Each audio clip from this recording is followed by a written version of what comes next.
నమస్తే, welcome to mood of the AP. నేను Vasant. So ప్రస్తుతానికి ఆంధ్ర రాష్ట్ర రాజకీయాల్లో అనేకమైన మార్పులు చేర్పులు జరుగుతూ ఉన్నాయి. ఇప్పటికే ఎవరికి వాళ్ళు సొంత వ్యూహాలు రచిస్తున్నారు. ఖచ్చితంగా ఈసారి అధికారంలోకి రావడమే ప్రధాన ధ్యేయంగా పెట్టుకున్న ప్రధానమైన పార్టీలు మనం చూస్తున్నాం. అక్కడ ఒక పక్క కాంగ్రెస్ వామపక్షాలతో పొత్తులో ఉంటే, మరోపక్క టీడీపీ, జనసేన అలాగే బీజేపీ పొత్తు రీసెంట్గా ఖరారైంది. ఈరోజు ఉదయం నుంచే ప్రారంభమైన ఒక మీటింగ్ అయితే జరుగుతుంది. మొదటి దఫా ఎవరైతే ఎంపీ అభ్యర్థులు ఉన్నారో వాళ్ళు అనౌన్స్ చేయడానికి కూడాను ఈ యొక్క మీటింగ్ కూడా ఏర్పాటు చేయడం జరిగింది. ఈ మీటింగ్ అనంతరమే ఎంపీ అభ్యర్థులు ఆల్మోస్ట్ దాదాపుగా ఫైనల్ చేసినట్టే ఇప్పుడు ప్రస్తుతానికి స్క్రూటినీ అయితే జరుగుతుంది. అలాగే మరోపక్క నుంచి వైసీపీ కూడా ఖచ్చితంగా మరోసారి అధికారంలోకి రావాలి, వైనాట్ 175 అంటూ ఒక నినాదంతో ముందుకు వస్తున్నాయి.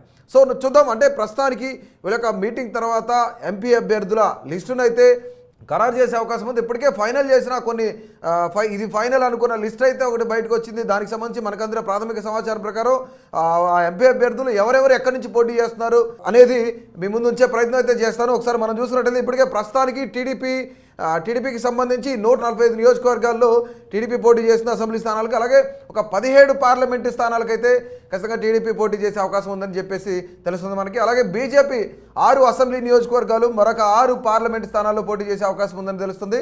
అలాగే జనసేనకు సంబంధించి 24 అసెంబ్లీ నియోజకవర్గాల్లో పోటీ చేస్తుంది, మరొక 2 పార్లమెంట్ స్థానాల్లో బరిలో ఉండే అవకాశం అయితే కనిపిస్తుందని కూడా ప్రస్తుతానికి మనకున్న సమాచారం. దీనికి సంబంధించి ఎవరెవరు పొత్తులో భాగంగా ఈ 25 ఎంపీ అభ్యర్థులు ఎవరెవరు ఎక్కడి నుంచి పోటీ చేసే అవకాశం ఉందని కూడా మీ ముందు వచ్చే ప్రయత్నం అయితే చేద్దాం. ఒకసారి మనం చూసుకున్నట్లయితే ఇక టీడీపీకి సంబంధించి ఇప్పటికే కొంతమేర లిస్ట్ని అయితే ఖరారు చేసినట్టు కూడా తెలుస్తుంది. టీడీపీ, జనసేన, బీజేపీకి సంబంధించిన ఎంపీ అభ్యర్థుల లిస్టు అవి మనం చూద్దాం. ప్రస్తుతానికి శ్రీకాకుళానికి సంబంధించి సిట్టింగ్ ఎంపీగా ఉన్నారు కింజారపు రామ్మోహన్ నాయుడు. ఆయన టీడీపీ అభ్యర్థిగా బరిలో ఉండే అవకాశం కనిపిస్తుంది. అట్లాగే అంటే గతంలో ఇప్పుడు ఆయన సిట్టింగ్ ఎంపీగా అక్కడే ఉన్నారు. అలాగే విజయనగరం నుంచి కె చంద్రశేఖరరావు టీడీపీ అభ్యర్థిగా, కూటమి అభ్యర్థిగా బరిలో ఉండే అవకాశం కనిపిస్తుంది. అలాగే విశాఖపట్నం భరత్ టీడీపీ అభ్యర్థిగా బరిలో ఉంటారు. గతంలో ఈయన విశాఖపట్నం నుంచే పోటీ చేసి ఓడిపోయిన పరిస్థితి ఉంది. సో అక్కడి నుంచి మళ్ళీ ఆయనే బరిలో ఉంచాలని చెప్పేసి కూడా టీడీపీ భావిస్తుంది. ఇక అరకుకు సంబంధించి ఇది ఎస్టీ రిజర్వ్డ్ నియోజకవర్గం. దీనికి సంబంధించి కొత్తపల్లి గీత బీజేపీ అభ్యర్థిగా బరిలో ఉండే అవకాశం అయితే కనిపిస్తోంది. ఇక అనకాపల్లి నుంచి పవన్ కళ్యాణ్ లేదా నాగబాబు పోటీ చేస్తారని కూడా చర్చ నడుస్తుంది. ఎందుకంటే గతంలో పవన్ కళ్యాణ్ భీమవరం నుంచి కానీ లేదంటే అనకాపల్లి నుంచి కానీ అసెంబ్లీ సెగ్మెంట్లో ఉంటారనుకున్న పరిస్థితి అయితే నెలకొంది. కానీ ఇప్పుడు రీసెంట్గా నిన్న జరిగిన చర్చ ఏదైతుందో దీనికి సంబంధించి ఆయన ఎంపీ అభ్యర్థిగా పోటీ చేస్తే మంచిదని చెప్పేసి కొంతమంది బీజేపీ పెద్దలు కూడా ఆయనకి చెప్పడం జరిగింది. ఎందుకంటే ఒకవేళ ఇక్కడ గెలిస్తే కనుక ఖచ్చితంగా కేంద్రంలో అధికారంలో బీజేపీకి వచ్చే అవకాశం ఉందని కొంతమేర ఇప్పటికే అన్ని సర్వేలు చెప్తున్న పరిస్థితిలో ఈసారి బీజేపీ వస్తే కనుక పవన్ కళ్యాణ్కి కొంతమేర కేంద్ర మంత్రి పదవి కట్టబెట్టే అవకాశం కూడా కనిపిస్తుంది. కాబట్టి సో ఆయన్ని ఎంపీ అభ్యర్థిగా బరిలో ఉండాలని చెప్పేసి బీజేపీ పెద్దలందరూ కూడా చెప్పడం జరిగింది.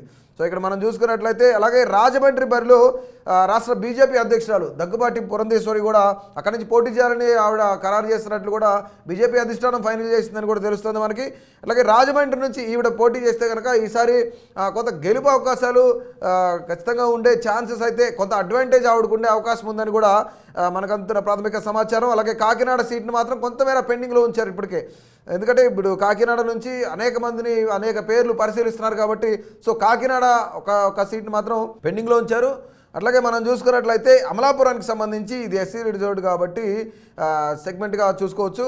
గంటి హరీష్ టీడీపీ అభ్యర్థిగా బరిలో ఉండే అవకాశం ఉంది అమలాపురం నుంచి. అయితే నర్సాపురానికి సంబంధించి ప్రస్తుత సిట్టింగ్ ఎంపీ రఘురామకృష్ణరాజు ఆయన మళ్ళీ బరిలో ఉండే అవకాశం కనిపిస్తుంది. అలాగే ఏలూరు నుంచి భాష్యం రామకృష్ణ కూడా ఆయన బరిలో ఉండే అవకాశం కనిపిస్తుంది. అంటే ఇప్పుడు ఇంతకుముందు పెద్దకూరుపాటు కానీ, చిలకలూరుపేట కానీ, నరసరావుపేట కానీ ఈ ప్రాంతాలన్నీ కూడా భాషా రామకృష్ణకి సంబంధించి ఆయన బరిలో ఉంటారని చెప్పిన పరిస్థితి అయితే కనిపిస్తుంది. కానీ ఏలూరు నుంచి ఆయన ఉంచాలని చెప్పేసి టీడీపీ అధిష్టానం కూడా భావిస్తుంది పార్లమెంట్ సెగ్మెంట్ నుంచి. అలాగే విజయవాడ ఎంపీ అభ్యర్థిగా కేసినేని నాని తమ్ముడు కేసినేని చిన్ని టీడీపీ అభ్యర్థిగా బరిలో ఉండే అవకాశం ఉంది. రీసెంట్గా కేసినేని చిన్ని కొన్ని వ్యాఖ్యలు వాళ్ళ అన్న మీద కూడా కొన్ని వ్యాఖ్యలు చేయడం జరిగింది. ఆయన ఖచ్చితంగా ఈసారి గెలిచి తీరుతానని కూడా ఆయన కూడా సవాల్ చేశారు. అట్లాగే రీసెంట్గా కేసినేని నాని టీడీపీ ఎంపీగా ఉండి ఆయన వైసీపీలో జాయిన్ అవ్వడం జరిగింది. అలాగే వైసీపీ నుంచి ఈసారి విజయవాడ ఎంపీగా పోటీలో ఉంటారని కూడా ఈసారి ఈ ఫైట్ చాలా టఫ్ ఉండే అవకాశం ఉంది, చాలా హోరాహోరీగా ఉంటుంది. అలాగే కొంత ఉత్కంఠ పోరు కూడా ఎందుకు నడుస్తుంది అంటే అన్నదమ్ములు ఇద్దరి మధ్య ఎంపీ టికెట్ ఎవరు గెలుస్తారనేది కూడా ఈ పోరు కొంత కాకరేపే అవకాశం కూడా కనిపిస్తుంది. ఇక మనం ఒకసారి చూసుకున్నట్లయితే మచిలీపట్నం సెగ్మెంట్ నుంచి ప్రస్తుత సిట్టింగ్ ఎంపీగా ఉన్న బాలశౌరి ఆయన గతంలో వైసీపీ నుంచి గెలిచారు, ప్రస్తుతం ఆయన జనసేనకు ఆయన జాయిన్ అయ్యారు. జనసేన సిట్టింగ్ ఎంపీగా అక్కడి నుంచే పోటీ చేస్తారు. జనసేన ఎంపీ అభ్యర్థిగా మచిలీపట్నం నుంచి ఆయన బరిలో ఉండే అవకాశం కనిపిస్తుంది. అలాగే గుంటూరు నుంచి పెమ్మసాని చంద్రశేఖర్ టీడీపీ అభ్యర్థిగా ఉంటారు. అలాగే బాపట్ల బరిలో ఇద్దరు పేర్లు వినిపిస్తున్నాయి. ఒకటి ఉండవల్లి శ్రీదేవి, అలాగే ప్రసాద్. ఉండవల్లి శ్రీదేవి రీసెంట్గా వైసీపీకి రాజీనామా చేసి ఆవిడ టీడీపీలో జాయిన్ అవ్వడం కూడా జరిగింది. సో ఈసారి అక్కడ నుంచి బాపట్ల నుంచి ఆవిడ బరిలో ఉండే అవకాశం కనిపిస్తుందని కూడా తెలుస్తుంది మనకి. ఇక నరసరావుపేట నుంచి చూసుకున్నట్టయితే మనం ఒకసారి లావు శ్రీకృష్ణదేవరాయలు గతంలో వైసీపీ ఎంపీ అభ్యర్థిగా ఉన్నారు.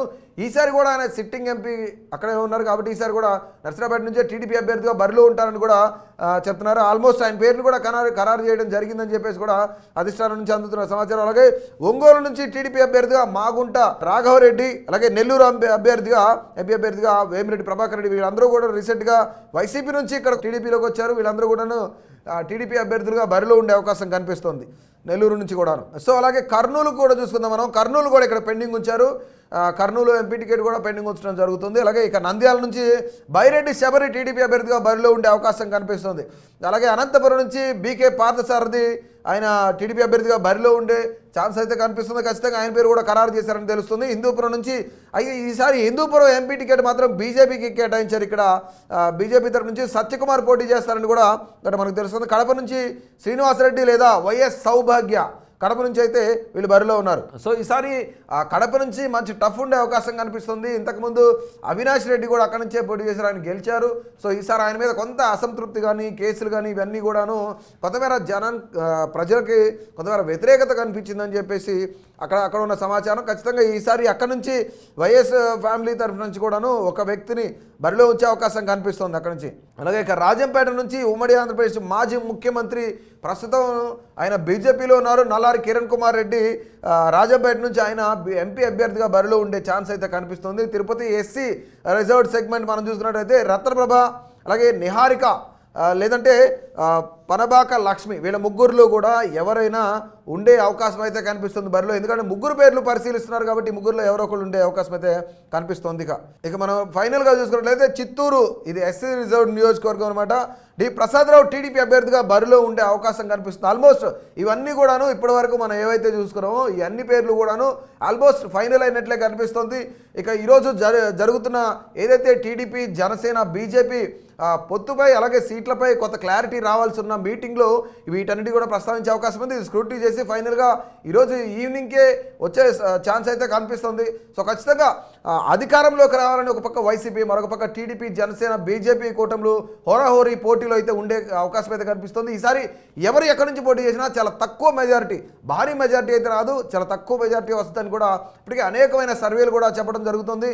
ఈసారి నెక్ టు నెక్ ఫైట్ ఉంటుంది. ఈ ఫైట్లో టీడీపీ జనసేన బీజేపీ పొత్తులో భాగంగా ఈ కూటమి అధికారంలోకి వస్తుందా, లేదంటే వై నాట్ 175 నినాదంతో వైసీపీ ఒక పక్క రాష్ట్రంలో సుడిగాలి పర్యటనలు చేస్తున్న నాయకులందరూ కూడాను ఈ గెలిపే దిశగా వీళ్ళందరూ కూడా మాట్లాడుకున్న పరిస్థితి, వీళ్ళందరూ కూడా వర్క్ చేసిన పరిస్థితి, లేదంటే మరొకసారి వైసీపీనే అధికారంలోకి వచ్చే ఛాన్స్ అయితే ఉందా అనేది మనం చూడాలి. ఖచ్చితంగా ఇలాంటి మరిన్ని ఇంట్రెస్టింగ్ అప్డేట్స్, అలాగే minute to minute AP political updates కోసం మా కేటీవీ తెలుగును సబ్స్క్రైబ్ చేయండి, అలాగే ఫాలో చేయండి. Please subscribe to KTV Telugu. KTV Telugu. KTV Telugu channel.